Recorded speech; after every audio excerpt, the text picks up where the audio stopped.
Welcome to MojoPlays, and today we're going over what we think are the best single-player games of the year so far.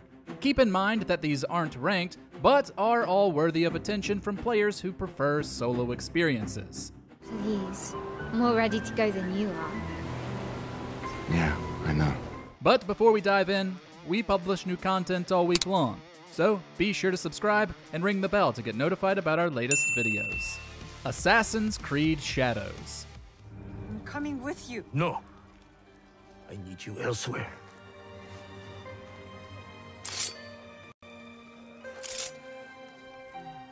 If you're not sold on the direction that Assassin's Creed has been moving in, Shadows isn't likely to change your mind.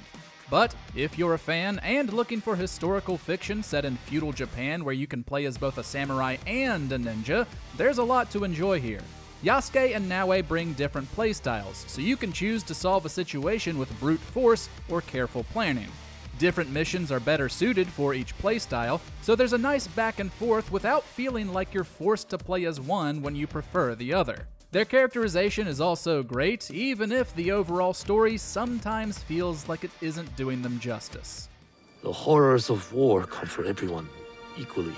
As your father, I had a secret hope that you would be spared. The Midnight Walk.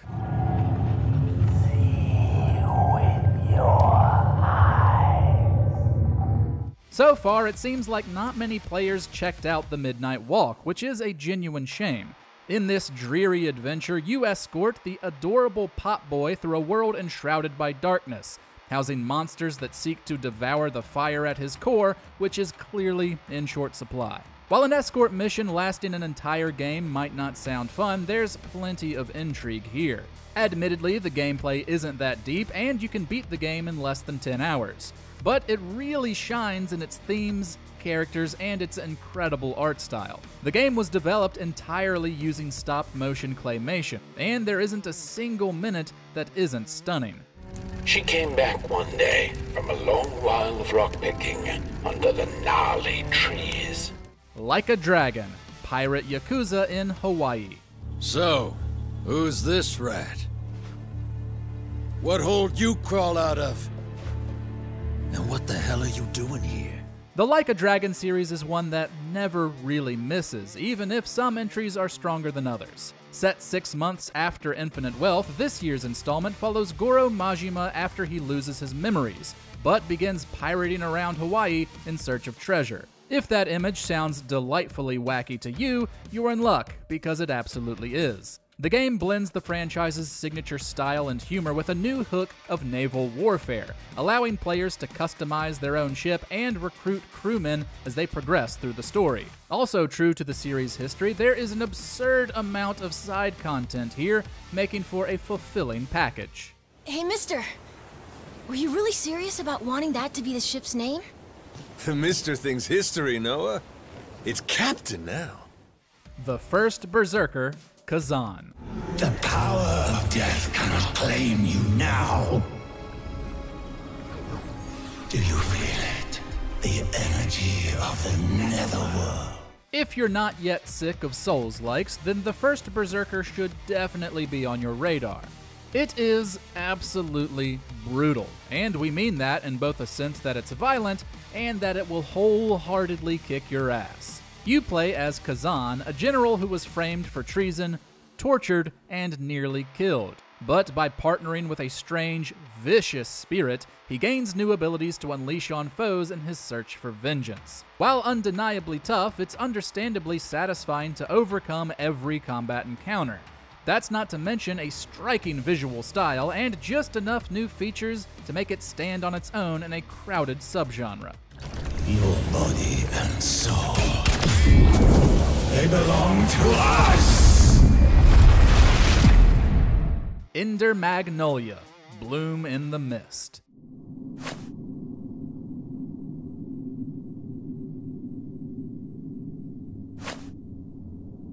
Likewise, if you're not yet sick of Metroidvanias, then you should know that Ender Magnolia is the best one to release in 2025 thus far. Though it's a sequel to 2021's Ender Lilies, this game follows new protagonist Lilac, who sets out to save her kingdom from the homunculi, which once served humans but have recently grown violent. The game features a similar addictive hook of other Metroidvanias, exploring every corner and gaining new abilities to unlock new paths. However, combat stands out as Lilac cleanses homunculi and then summons them in battle. Due to this, there's a decent amount of variety in any given fight. It's a general improvement on its predecessor and should entice any fan of action platformers.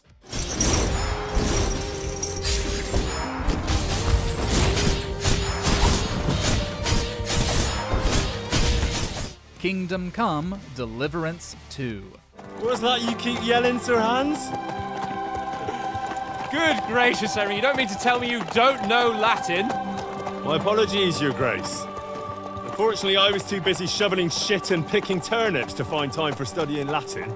With its major emphasis on medieval realism, Kingdom Come: Deliverance 2 isn't for those looking for an easy experience. However, if you're willing to spend the time it requires of you, you'll find a deep and immensely rewarding experience. It continues the story of Henry from the first game, a soldier fighting to overthrow a usurper king.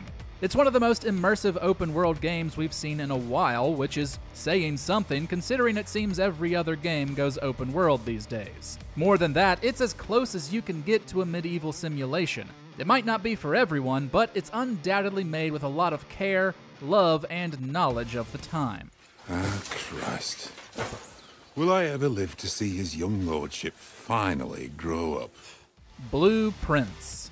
I give and bequeath to my grandnephew, Simon P. Jones.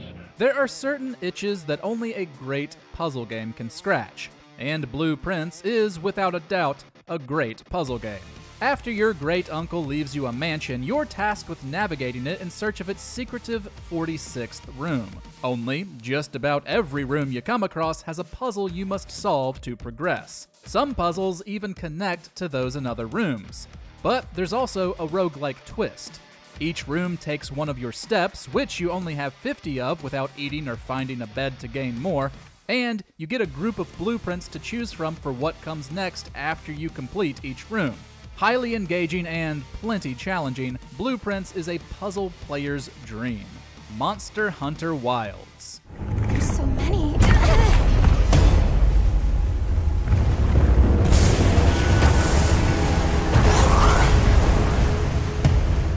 They're exceptionally agitated.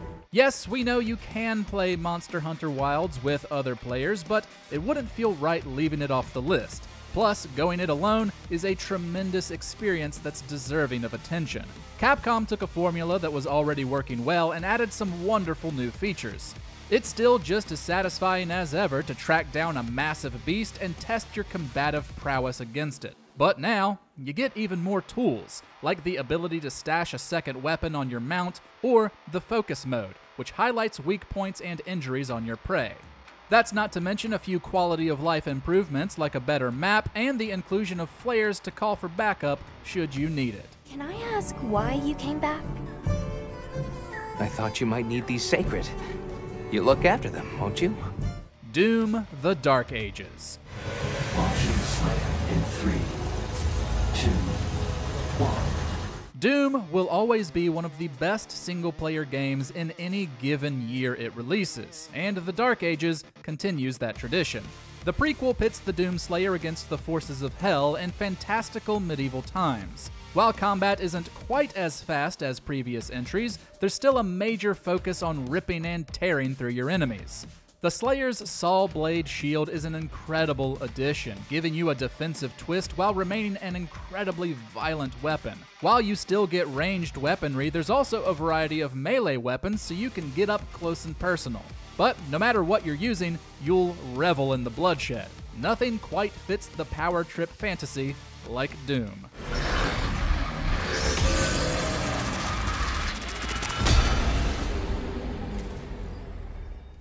Clair Obscur, Expedition 33. You still got a flower to give, no? Yes.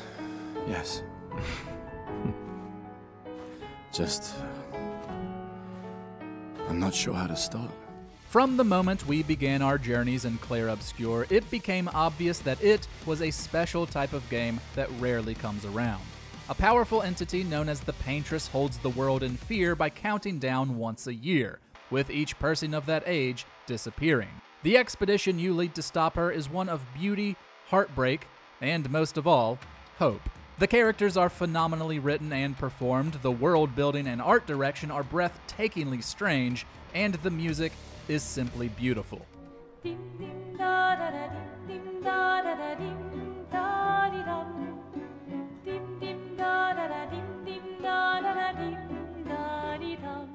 Then there's the addictive combat hook. Multiple layers give the turn-based fights more depth, like parrying or dodging enemy attacks, quick time reactions to make your attacks stronger, and balancing different weapons, pictos, and abilities to be as beneficial as they can be. Everything about this game is truly remarkable. Did we leave off a single-player experience you loved? Let us know why players should check it out in the comments.